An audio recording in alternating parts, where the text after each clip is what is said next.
Hey, how's it going? I'm Alex, and today I want to show you the set of two bar stools that this brand sent to me for the video. I'm going to show it to you in a close-up in a few seconds, but bottom line, these are perfect for either if you have a not super tall kitchen countertop. Mine is extremely tall. It's like 44 inches tall or something like that. So these ones are not good for my kitchen countertop because these ones are 37 inches tall, like regularly overall they're 37 inches tall, but floor to cushion they're 26 inches tall, and I needed something about like 32 inches. But don't worry about that. My case is an extreme case because my kitchen countertop is super tall, kind of like the usual one. The normal ones are in between, like I want to say like 30, 29 or something like that. So you're not going to have any issues with this one. It could be a really good one. So it swivels, as you can see over here, and it's actually pretty smooth. I have to say they're really smooth.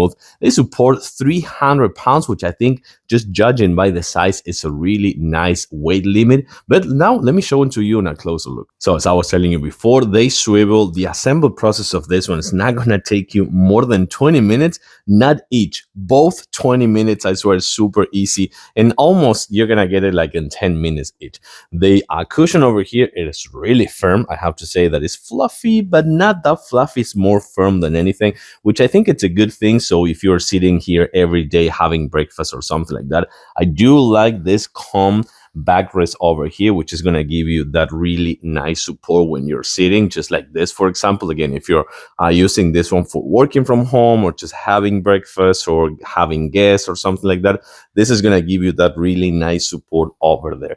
And of course, I also like the wooden accents over here. And by the way, now that I'm seeing this, I forgot to put the covers right here for the screws, but I put them over here so you can see the difference. This is with the cover, this is without the cover. I do like this chrome footrest, so it comes really handy for when you're sitting and putting your feet over there. And the wooden accents right here on the legs, which by the way, you can adjust this bottom part over here in case that your floor is uneven or something like that. You can do it with the rubber pad legs, which are not gonna hurt your wooden floor or something like that. I do like this one, super nice and stylish, and of course comfortable as well. I'm gonna give it a huge thumbs up, recommended. Thanks for watching and see you soon.